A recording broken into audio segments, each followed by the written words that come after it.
Well, hello everybody and welcome back to the Canning Nana, and thank you for watching my second Canuary video.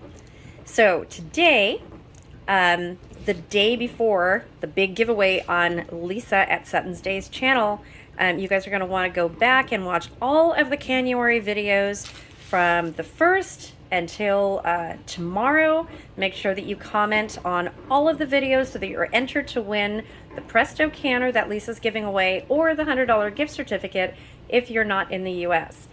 I am also giving away a dehydrator on my channel for my subscriber appreciation giveaway. We just reached 9,000 subscribers yesterday, you guys. I am so happy.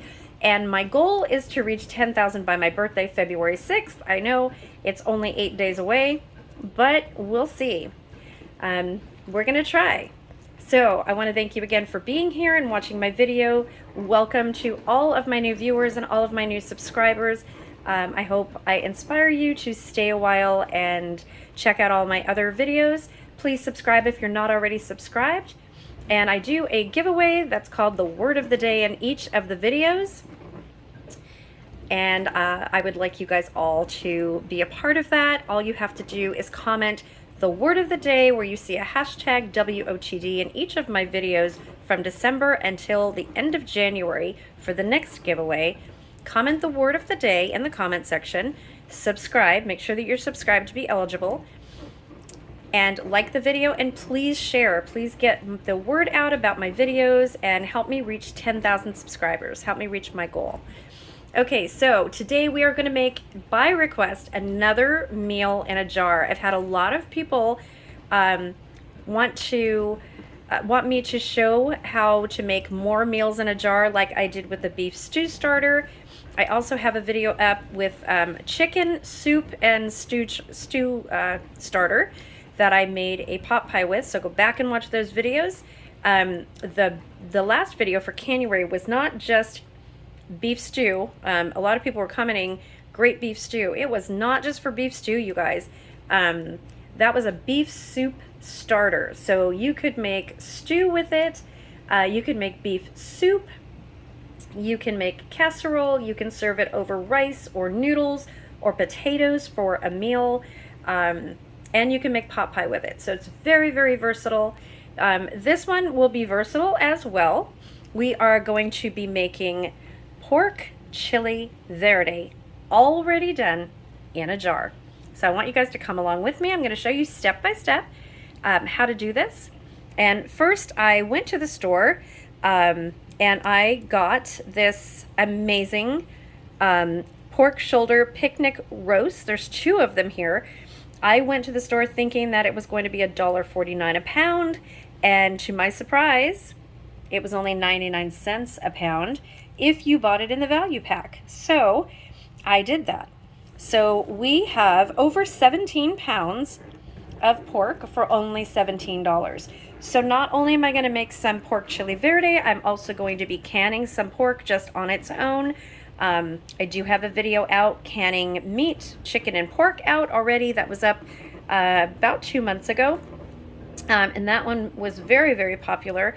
But today, a lot of you guys have been asking more meals in a jar. So that's what I'm going to bring you. And I hope you enjoy. So we're going to start out with a pork roast. So you can get a pork shoulder roast, you can get a pork butt roast, any kind of pork roast is good. The cheaper the better, because whatever you can is going to taste amazing after the processing. So we are also going to use some of my hatch chili peppers that we made, or that we froze or canned last year. So that's this right here. I always get a lot of hatch chili peppers every year so that I can can them and freeze them. I have some cilantro right here. Here I have some of my minced garlic that I use in my refrigerator. Yes, there is a video coming soon. I'm asked that 100 times a day. Yes, I will do a video very, very soon on this. I promise. This is my already canned chili verde salsa or sauce. So this is what I'm going to use. This has hatch chili peppers. I made this during the summer, I believe. tomatillos in it, some pasilla peppers, some ancho chili peppers. I will try to link that video here, but this is what I'm using for the sauce. And then I have some onions, probably going to be cutting up a little bit more of those. And then I have some of these from my garden. Oops. These are chile de arbol. This is to add a little bit of spice to it. So between that and this, it's going to be a little bit spicy. And this is already just a little bit spicy because of the hatch peppers that are in there. If you don't want it as spicy, don't use spicy peppers. You can make this as spicy as you want, or not as spicy as you need.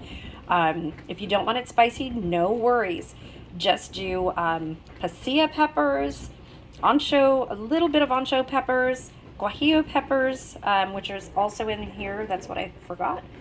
I'm also going to be doing a video next week on how to make red enchilada sauce from scratch and can it up. So stay tuned for that, you guys. Okay, so I have all of my ingredients. I'm going to be cutting the pork, cutting the onions here, and the cilantro, and opening my jars and putting it in a saucepan because it needs to be hot and thinned down. This is very, very thick because I made it like salsa. And I will bring you back and show you the complete process. You are not going to want to miss this. This is amazing, and there will be a word of the day in this video. Stay tuned. Okay, so here is the cilantro all cut up, and I'm going to take a pizza cutter and just run it across so that I'm cutting it up in smaller pieces. Here are the onions cut up, and over here is all the pork being cut. And let me take you and see the sauce. Here is our sauce, and it's nice and hot and nice and thick. Look at that. Beautiful sauce. Okay, so when we're ready to put this in jars, I will bring you right back. Okay, you guys, so here we are with the meat, and this is just one of the two pork roasts that we cut up so far. I'm going to see how many jars I can fill with this. Again, here is our sauce. Again, homemade. This was pre-canned, and it's perfectly fine to use and can again for this. So I'm just going to pre-brown this. I put some, excuse me, Lawry's seasoned pepper on here and some Himalayan sea salt. Excuse me, guys. So we are going to brown this up, and I have everything ready to go in the jar. Got to get my canner ready, put some warm water in it, and get it going. Kind of ran out of room on my stove here. So let me brown this up, and I will take you back when we're ready to fill the jars. That's the best part. Okay, so while I am waiting for this meat to finish browning, I have gone ahead and I've got my canner on with warm water, and the gas is on, and I've got my splash of vinegar in there. If you're new to canning, the vinegar is so to prevent hard water deposits. I live near the beach, so we have very, very hard water here, and if I don't add vinegar to my canner, my jars come out completely coated in white powder. It comes right off if you wash your jars with vinegar afterwards, but I prefer to not do that. And I just add it to the vinegar. So if you guys have hard water, best thing to do. Just make sure that when you take your rings off after 24 hours, that you wash them with hot soapy water, get all that vinegar off, because it does deteriorate your rings faster. I've never really had a problem a whole lot with that. But it does make them last longer if you wash them with hot soapy water. Okay, so over here we've got our pot, we've got our onions, our cilantro, hatch peppers, garlic, and all of our jars washed and ready. All of the lids over here. You no longer have to soak the lids in hot water, so after washing I just put them back in with the rings so that they're really easy to put in there to screw back on the jar. I also, right here, have some vinegar and water in a jar that I'm going to dip a napkin in and clean my rings. Make sure that you use vinegar to wipe the rings of your jars, because even so much as touching it just like this, the oils on your fingers get on these jars and it could prevent a seal from sealing. This vinegar could be the difference between a sealed, successful jar and a failed lid.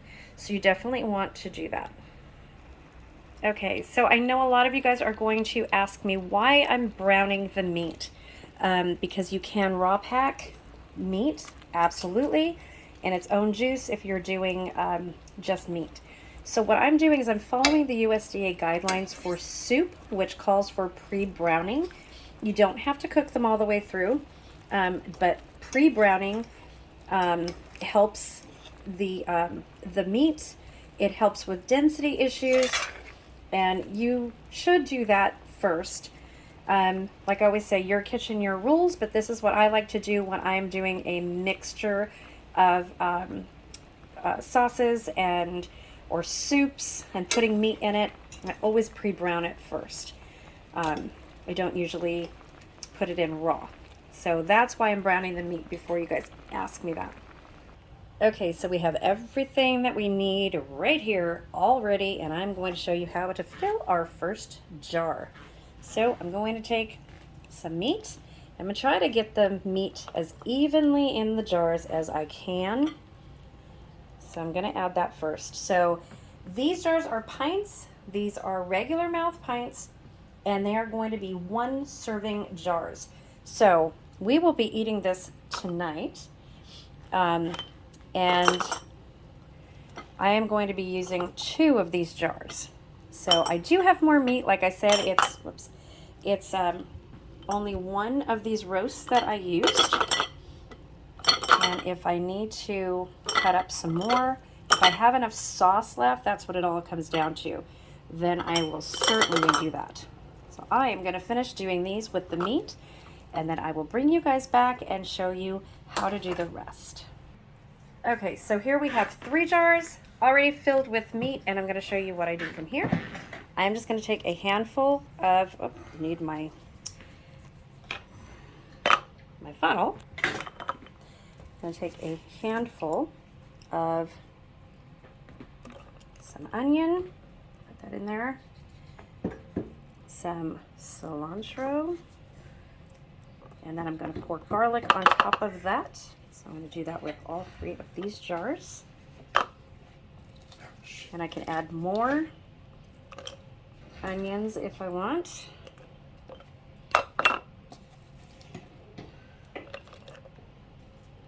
Like lots of flavor in this. Okay, so I'm going to put a little bit of cilantro in here and cilantro in this jar.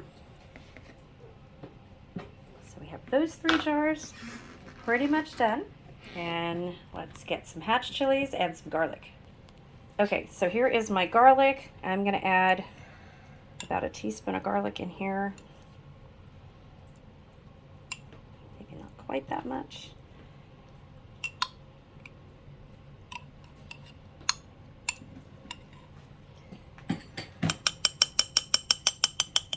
Okay, and then, let's see, I think this one needs a little bit more onions. And we are going to add our sauce. We'll come over here with our sauce. Look at how thick that is. Nice. It's watery enough where it can be canned with no density issues. I'm just going to fill that up.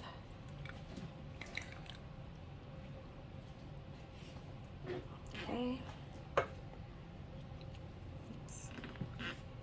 And I am going to debubble this and show you how I do this. Look at how good this looks. So I use the this end of my debubbler. Definitely can add more in there. So I think I will add some more onion and then some sauce. Oh, this is going to be so good. Add a little bit more onion to this jar, and probably to that one. And we'll put a little bit more sauce in here. Okay.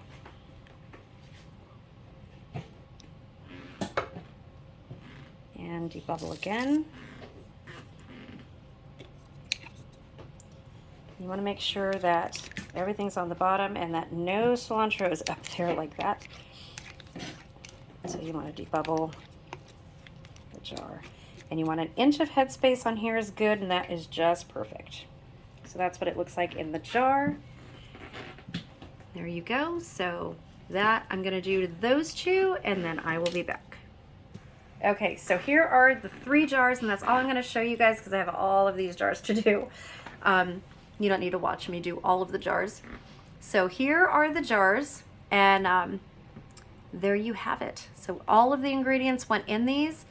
We are going to put the lids on as soon as we wipe them down with vinegar, and to do that, we just dip our napkin into the vinegar like that, and come over here and make sure that the jars are wiped.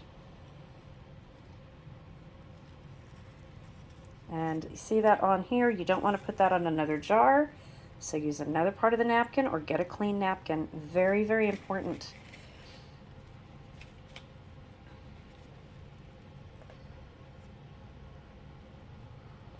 Okay. This is also a good time to check to see if your jars have any cracks or little nicks in them. You can always feel them when you're doing this, so it's a good habit to get into. We're just going to get one of the lids and put it right on the jar without touching it. And I just finger tight very, very loosely like that. Oops. And then when I'm off camera, before I put them in the canner, I will do it, tighten them up. Oops. Finger tight. And there you have it. There are the jars. We are going to put them in the canner, and we'll take you along for one of them. Set them that everything is hot, the water is hot. There you go. Okay. We will bring you back in just a few minutes. Okay, so here we are with everything in the canner. We are going to can these for 75 minutes. And I have I think 16 jars in here,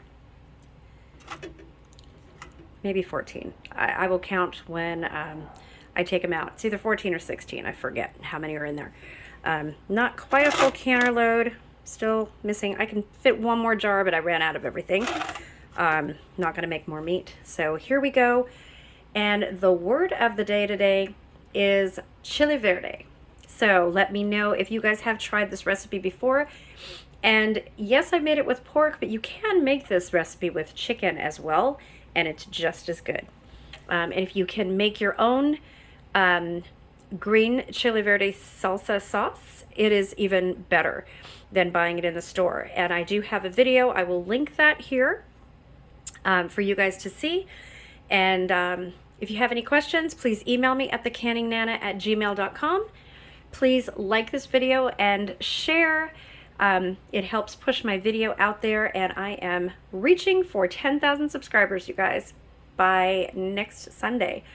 So I will see you guys soon, and don't forget to comment the word of the day. Thanks for watching, and happy Canuary.